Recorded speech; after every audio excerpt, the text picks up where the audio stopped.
JT Shaver here with New Layer, and today we'll be comparing 5 different types of shots to see just how big of a difference there is between shooting handheld versus using a gimbal. I've got my Sony a7S III with the Tamron 28-75 f2.8 set up on the Zhiyun Crane 2S. This isn't really a gimbal review, but I will give you some tips and share some of my favorite things about this gimbal throughout the video. I also want to mention that everything in this video is shot at 24 frames per second just for the comparison. If you are able to shoot at 60 frames per second or higher, you will get significantly smoother footage. Obviously, if you don't want the slow-mo look and there's something moving in your scene like a person, then you can't do that. But if you're shooting inanimate objects and you wouldn't notice the difference afterwards anyway, it's the best way to get buttery smooth footage. The first shot we'll look at is a side-to-side reveal, and this is typically done with a camera slider. This move is about as simple as it gets, but it can be pretty tricky to pull off well. Even with active stabilization turned on in my a7S III, moving the camera side to side without rotating it in any direction at all is tougher than it sounds. Shooting handheld, you'll still almost always get some kind of camera shake, and the hardest part is probably keeping the horizon level throughout the entire shot.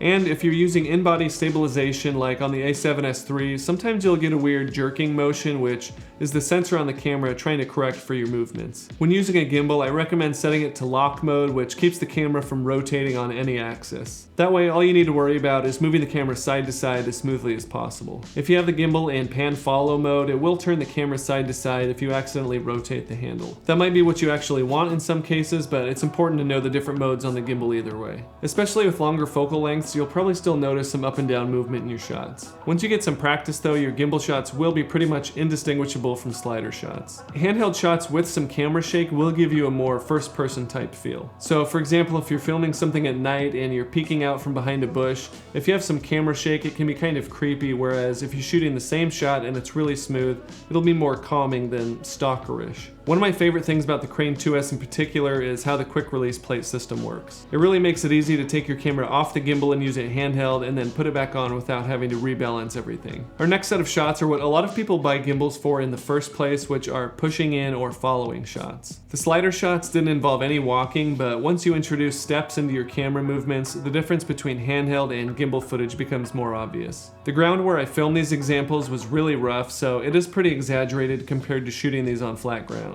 But that also just highlights the usefulness of a gimbal in certain situations. Doing this type of shot handheld, there's just a constant bouncing around that happens, and it can be really tricky to keep your subject in the center of the frame when your main worry is not tripping. Using a gimbal, the vast majority of camera shake is eliminated, and all you'll really have to worry about, especially if you put it in lock mode, is any big side-to-side or up and down movement. I will be doing a video in the future using some gimbal accessories like a 4th axis stabilizer and a gimbal ring. They do help eliminate some of that up and down movement, so if you want to see that video, make sure you're subscribed. Overall, super shaky footage will give you a more intense look, like if you're chasing someone. Smoother following shots will give you a more ethereal floating feeling. Shooting a following shot with a gimbal in slow motion is one of the easiest ways to get that popular epic cinematic look. The next shot is an orbiting or parallax shot. These are particularly difficult to pull off well handheld because not only are you moving your feet, but you're moving in a circle and trying to keep the subject framed properly at the same time. With this shot, you can really see the struggle to keep the camera steady and aimed in the right direction, especially on uneven terrain. Using a gimbal for shots like this makes a huge difference, but it can be hard to keep your subject in frame still, especially at longer focal lengths. Another reason I like the Crane 2S is because I prefer the flexibility of zoom lenses, and the motors on this gimbal are strong enough to accommodate that. I'll balance my camera with the lens set to about 50 millimeters, and the motors are strong enough to counteract any weight shift that happens when I zoom in or out. There's also a huge difference in how your orbiting shots will turn out based on the gimbal settings. A lot of times the default settings on a gimbal aren't ideal for orbiting shots because there's a little delay when you first start your move. Usually you'll also get a little panning back and forth when you're trying to keep your subject in frame. On the Crane 2S, I found the ideal settings for orbiting shots like this is to set the pan smoothing to 200 and the pan deadband to 0. It's super nice to be able to change these settings on the screen on the gimbal instead of the old school way using a mobile app like on older gimbals. Setting the smoothing to 200 will hide any jerky side-to-side motion, and setting the deadband to 0 will help eliminate some of that delay when you first start your shot. If you use a side handle or a ring setup, it helps you keep your camera aimed properly just because you have a wider base with 2 handles instead of just 1.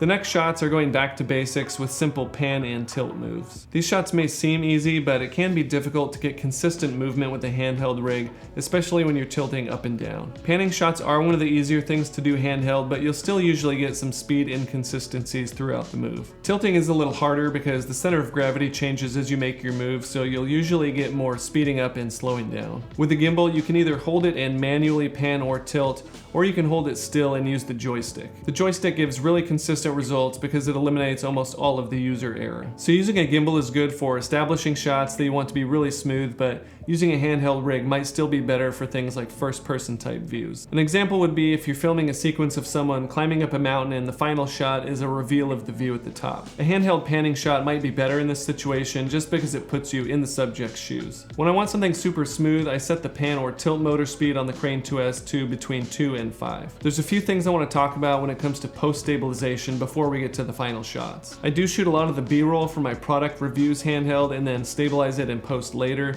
but there are some things to watch out for. If you try to take the stabilization too far in post, you'll get some weird artifacts and some wobbling effects if the original footage isn't relatively stable already. If you move your camera too much while you're shooting the footage, you'll get some motion blur in each frame. Then if you stabilize it in post, you'll get nice smooth camera movements, but it'll kind of look like it's going out of focus randomly. One trick here is to shoot in a higher frame rate to eliminate some of that motion blur. So instead of shooting at 1/50th of a second like I normally do for 24 frames per second, I would shoot at 1/80th or even 100th. Another thing to watch out for is if you have any lens flares in your frame. If you do have lens flares and you stabilize in post, you'll end up with really smooth camera movements, but the lens flares will have the original camera shake and it just doesn't look very good. The last thing I want to show you is a crane shot. This one is really difficult to do handheld because it's just really hard to see the screen as you're taking it from down low to up high. It's also just a really awkward move and hard to keep the camera pointed where you want it. The best thing to do is set the gimbal to lock mode and then you can focus solely on bringing it up smoothly from low to high. The other benefit to using a gimbal in shots like this, besides the stabilization, is that you'll get extra range of motion. Like on this shot, I was standing in the back of my truck,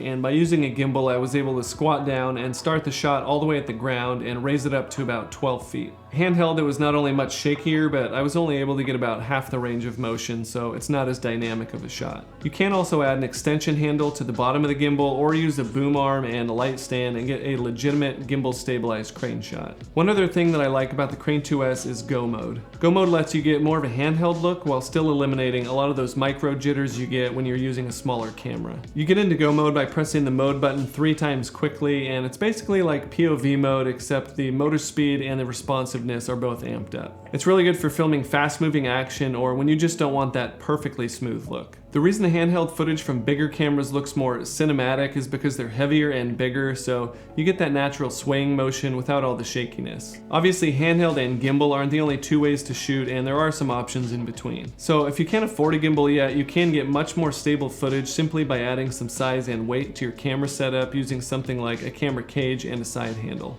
So what do you think? Do you think a gimbal is worth the cost for how smooth it makes your footage? And if not, how do you stabilize your shots? If you want to learn more about the Crane 2S, I'll have links in the description, and they are affiliate links, but it doesn't cost you anything extra if you pick one up, and it really helps me create more videos like this. I do gear reviews, lighting setups, and other videos every week, so if you like that sort of thing, make sure you subscribe and follow me on social media because I post a lot of stuff there that doesn't make it to YouTube. That's it for now. Thanks for watching, and I'll see you next time.